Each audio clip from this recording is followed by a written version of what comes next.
और जब बेटी बिना बुलाई जाती है ना मेरे भाइयों, और उस बेली पे जब पहुंचती है ना, तो उसे उम्मीद रहती है कि मेरा भाई बोलेगा, मेरे पिता बोलेंगे, मेरी माँ बोलेगी और मेरी भावज जो पांव लागेगी। पर नहीं,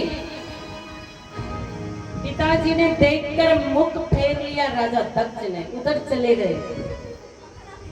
सती जी कह रही है कुछ महसूस होने लगा कि मेरे प्राणनाथ ने सही कहा था।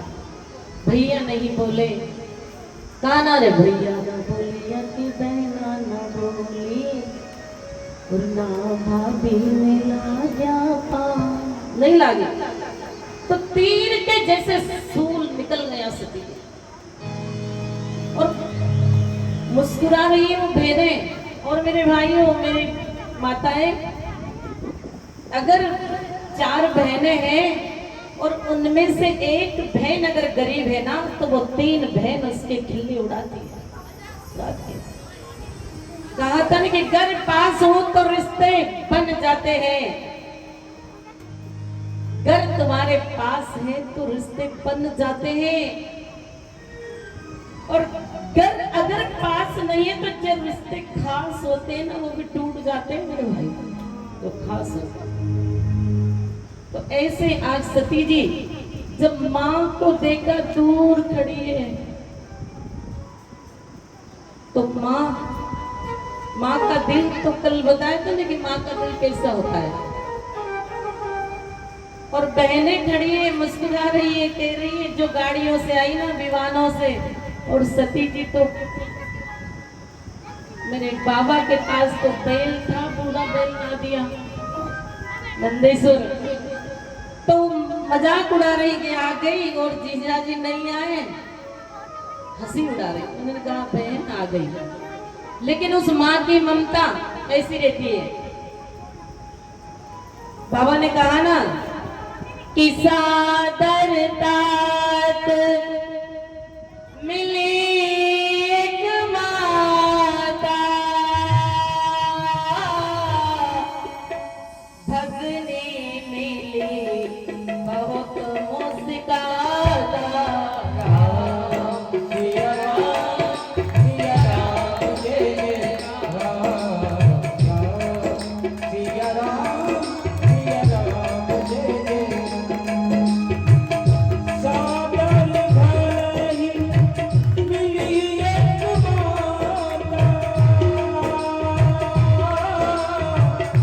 भगनी बहुत मिली मुस्काता। राम सिया राम, सिया राम जय जय राम, सिया राम, सिया राम जय जय राम। तो मेरी बहनें ऐसी होती है। धन, हाँ, आजकल तो मेरे भाइयों को धन की कीमत है। अरे अरे धन की क्या कीमत करो मेरे भाई, जो करोड़ों का बंगला बनवाते हो और हीरे मोती लगवा देते हो, लेकिन देखा ना कि एक सिक्का मुंह में रखने का टाइम नहीं मिलता है। हजारों बहनों का श्रृंगार उतर गया मेरी माताएं, और हजारों माओं की कूप खाली हो गई इस कोविड काल में। अरे तुम बड़े भाग्यशाली हो। तो कहा ना कि धन का क्या लो, ये तो संसार है, ये जीवन है, कैसा है मेरी माताएं, कि कहा था रे कि संसार है एक नदिया, संसार है एक नदिया, सुख दुख दो किनारे हैं।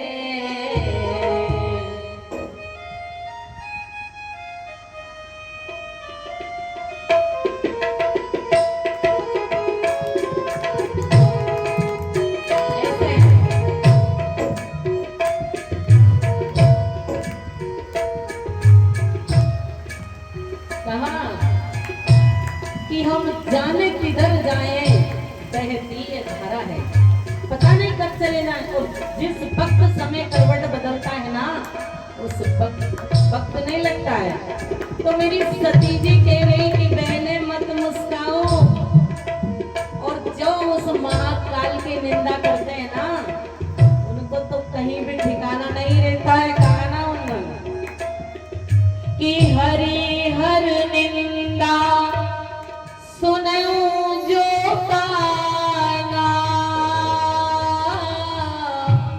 होए पाप दो घात समाना। सिया राम जय जय राम। राम सिया राम जय जय राम।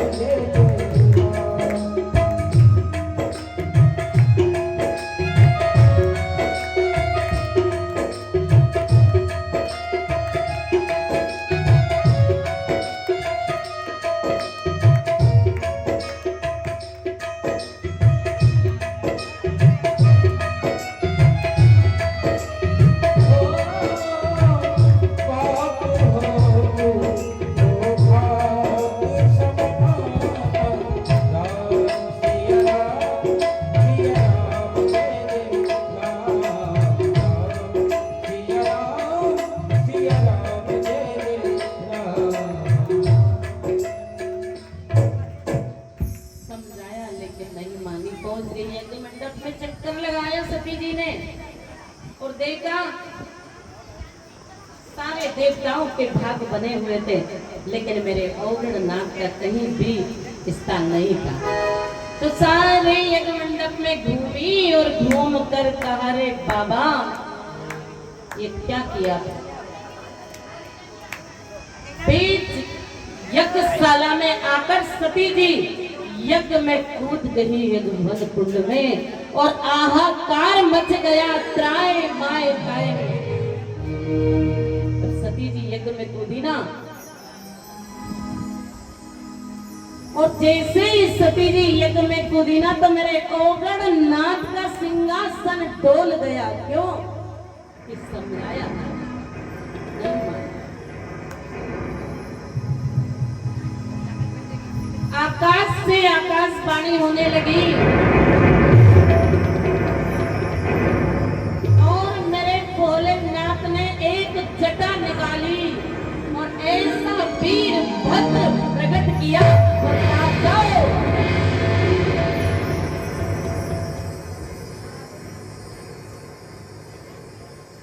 यज्ञशाला में जाकर राजा दक्ष की गर्दन मरोड़ी और यज्ञ कुंड में डाल दिया।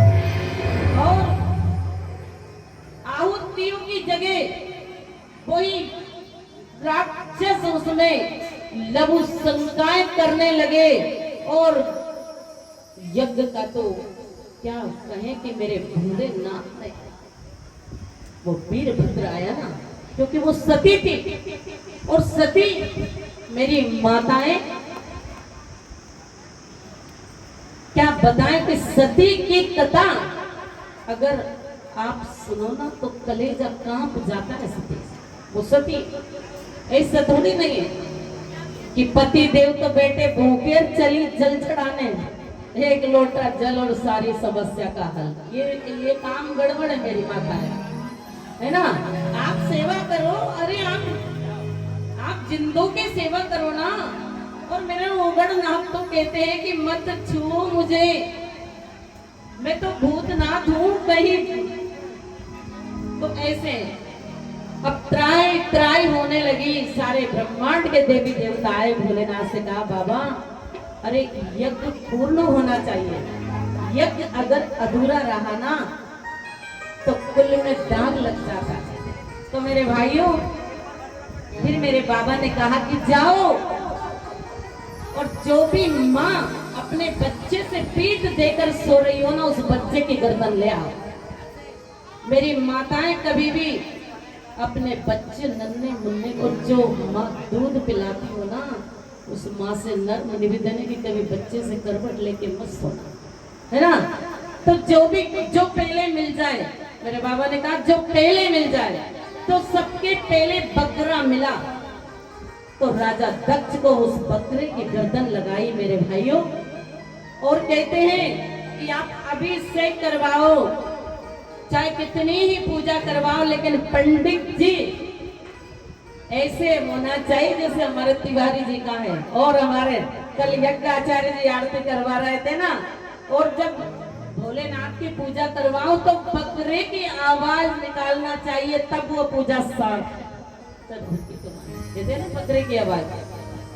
अभिषेक करके निपटो तो वो महाराज जी पंडित जी बकरे की आवाज निकालते हैं। कल निकाली थी ना जब यज्ञ की परिक्रमा चल रही, तब कहीं जाके। इसलिए मेरे बाबा ओगड़नाथ ने वो बकरे की गर्दन लगाई, पुनः हवन कुंडों में अग्नि प्रज्वलित की और वो हवन पूरा करवाया, यज्ञ पूरा करवाया, पूर्णाहुति करवाई। तो राजा दक्ष और मेरे बाबा की कथा को यही विराम देते हैं मेरे भाइयों। कथा बड़ी लंबी है। आज मनु महाराज, मनु के पुत्र प्रियव्रत, उत्तनपाद और उनकी पत्नियां सुनीति और सुरुचि की कथा। सुनीति और सुरुचि, सुनीति तो आप सभी जानते हैं क्योंकि आज हमारी बहनें भी खूब जानती है कि शुभ। सुनीति मतलब बहुत सुंदर शीतल स्वभाव वाली उत्तनपाद की रानी, बड़ी रानी।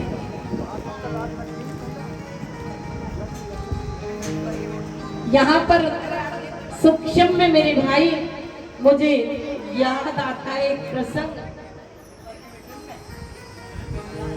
कि राजा हरिश्चंद्र, राजा जो रहते हैं ना, राजा कितने न्याय करते हैं। हमने अभी फरमाया था आपसे कि जहाँ 5 बैठते हैं वो परमेश्वर होते हैं, तो यहाँ मंदिर प्रार्थना में भी 5 जने बैठ के जो न्याय करते हैं ना, वो न्याय अपना सत्य नहीं छोड़ते।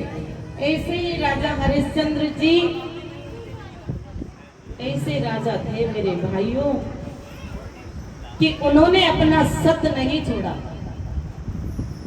चाहे कहाना कितनी ही विपत्तियां आई, पर उन्होंने सत्य नहीं छोड़ा। एक दिन राजा हरिश्चंद्र जी के यहाँ संत आए, और संत आए तो उन्होंने कहा राजा हम भोजन करेंगे। भोजन किया। अब कहा कि दान, तो राजा हरिश्चंद्र ने सर्वस्त्र का दान दे दिया।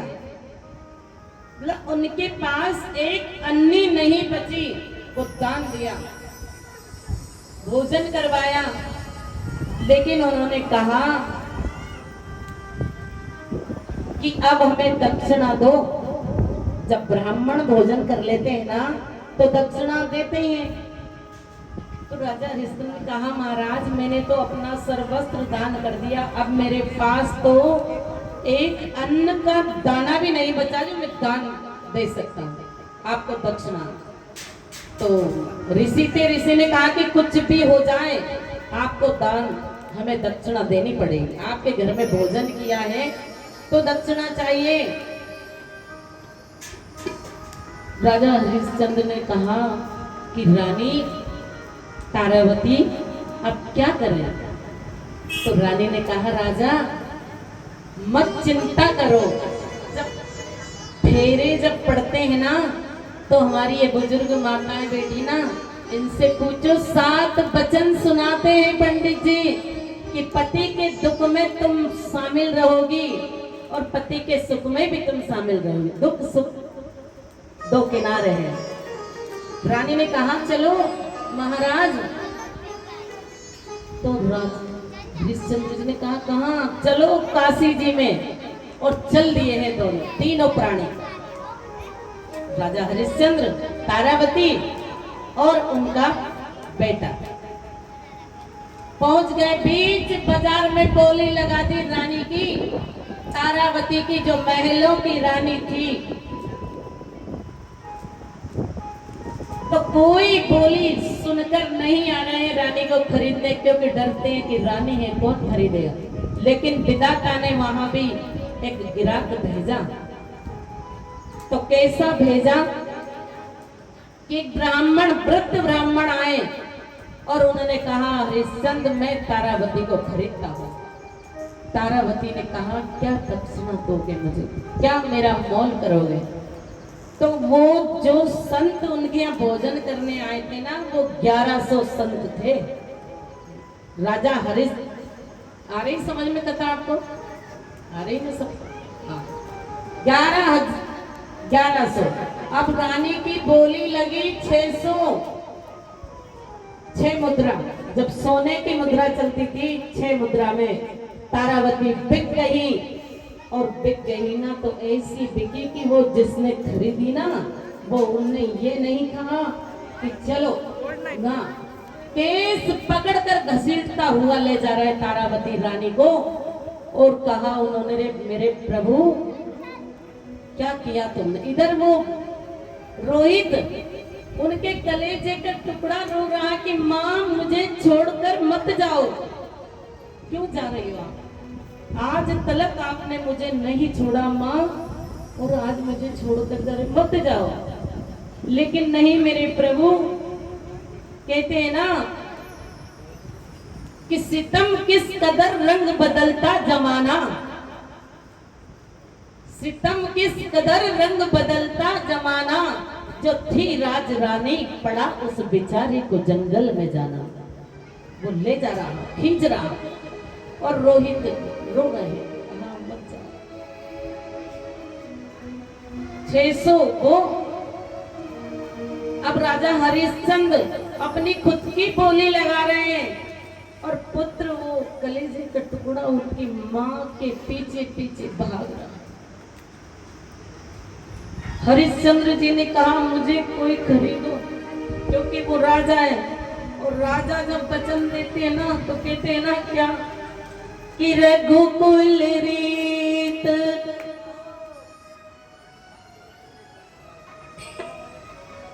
प्राण जाए पर वचन न जाए। राम सिया राम जय जय राम, सिया राम जय जय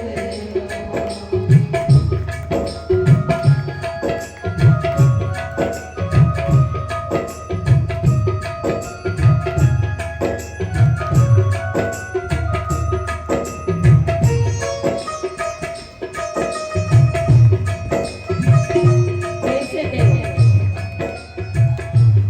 कृष्ण ने कहा मुझे खरीदो, तो एक चांडाल वहां पर आया, और चांडाल ने हरिश्चंद्र को खरीद लिया। उन्होंने कहा कि शमशान में पहरा देना पड़ेगा।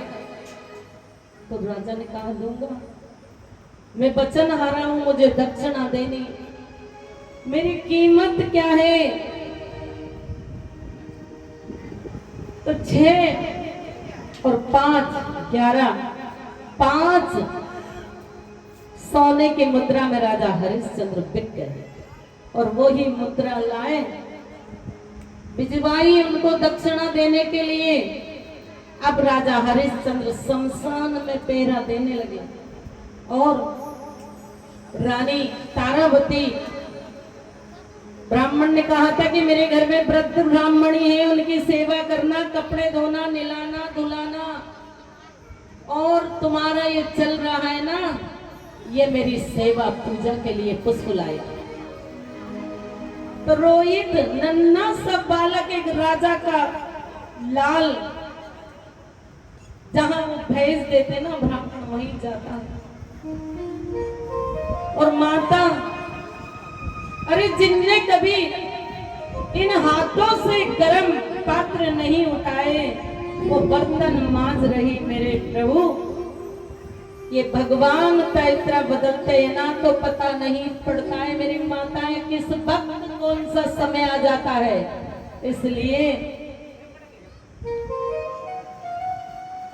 अब रोहित को भेज दिया कि जाओ जंगल में पुष्प वाटिका से पुष्प लेकर आओ। 1 दिन लाए, 2 दिन लाए, 3 दिन लाए, लाते लाते महीनों बीत गए, और उधर वो शमशान में मुर्दा आते तो उनका कफन उठाते।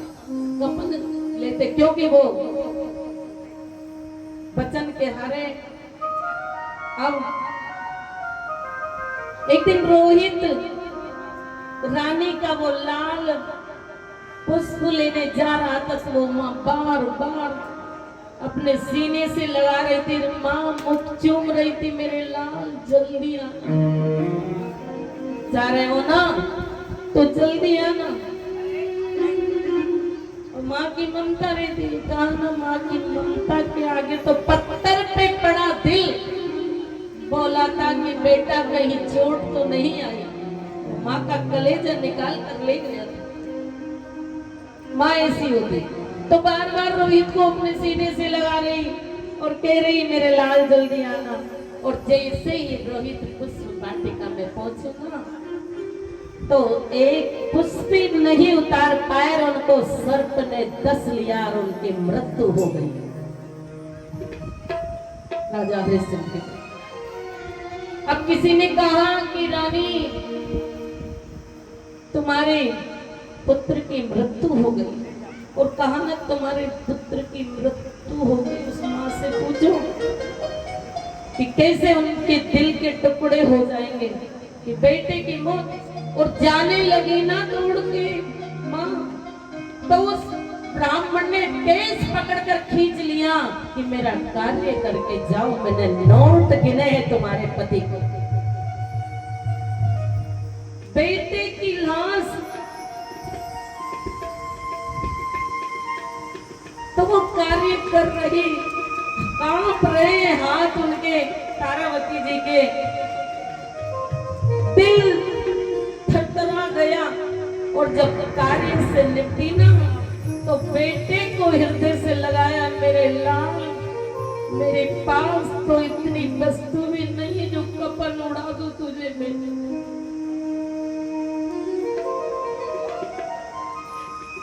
जो साड़ी तारावती जी ने पहनी थी ना, उसी को आगे फाड़ कर उस लाल को लपेटा और ले गई शमशान तारावती। अब जब वहां पहुंची ना तो पति पत्नी का प्रेम ऐसा होता है मेरी माताएं कि वहां जाकर लिटाया तो हरिश्चंद्र राजा आ गए कि मुर्दे को क्यों लिटाया, पहले इसका कफन दो मुझे, मैं तो कर लेता हूं। तो आवाज आई ना तो तारावती चरणों से लिपट गई पति देव के प्राणनाथ के, मेरे प्राणनाथ। उन्होंने कहा रानी तुम 600 मुद्रा में बिकी, तिर में 500 में बिका, तब कहीं बिका। तो ऐसे है राजा हरिश्चंद्र की कथा। मेरी माताएं आप तब भी राजा हरिश्चंद्र ने कहा रानी ये मेरा बेटा है, लेकिन कफन मुझे उसको देना है, चांडाल को। रानी ने कहा मेरे प्राणनाथ ये मेरा लाल है।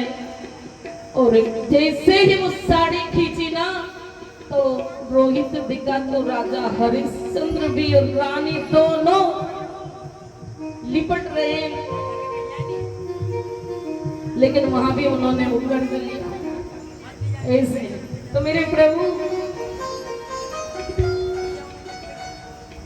जो राजा होते हैं ना,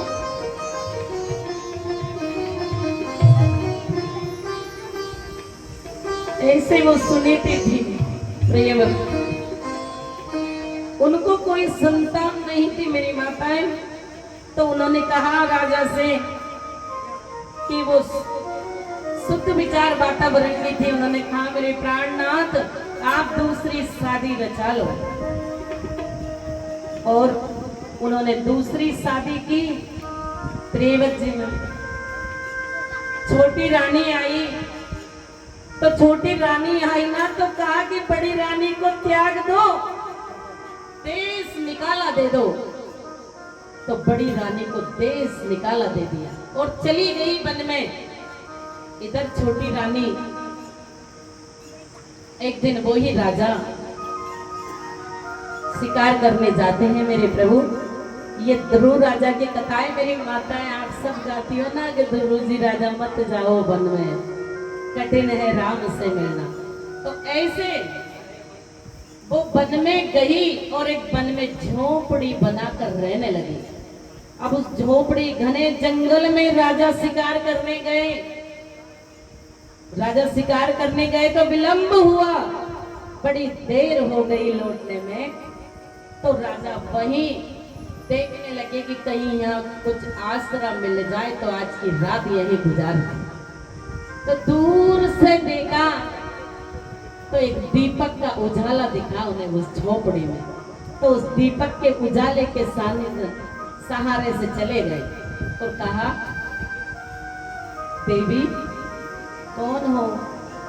तो जैसे ही आवाज आई ना कि देवी, तो बड़ी रानी सुनीति छटपटा कर बाहर आई और साष्टांग प्रणाम किया, मेरे प्राणनाथ अब मुझे क्या यहाँ से भी दूर भगाओगे?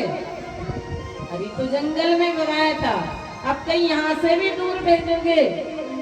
राजा ने कहा, नहीं रानी, अगर आपकी सहमति हो ना तो हम आज की रहन यहाँ गुजार लें। रानी ने कहा, प्राणनाथ आपका स्वागत है।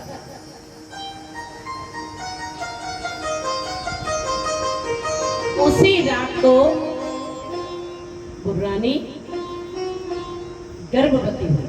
अब जब राजा सुबह जाने लगे ना तो रानी जी ने कहा, प्राणनाथ मुझे कुछ आपकी निशानी देकर जाओ। तो राजा के हाथ में अंगूठी थी, वो अंगूठी उन्होंने रानी को पहनाई और चल दिए। अब ठाकुर जी जहाँ प्रकट होते हैं ना वहां तो अंधेरे में भी उजाला हो जाता है। बड़ी रानी को दिन 1 माह बीता, 2, 3, 4, 5 ऐसे बीतते रहे और 9वां मास पूर्ण हुआ और बालक ध्रुव ने जन्म लिया। उधर छोटी रानी भी गर्भवती हो गई, उनके यहाँ भी बेटा हुआ। अब दोनों बेटे, बड़ी रानी जंगल में, छोटी रानी महल में। बड़े हो गए ध्रुव जी, तो एक दिन उन्हें इच्छा हुई कि मेरे माँ, जब जानने लगे ना कि माँ मेरे पिता कौन है, माँ मुझे भी पिता के पास जाना है। अब जैसे ही कहा,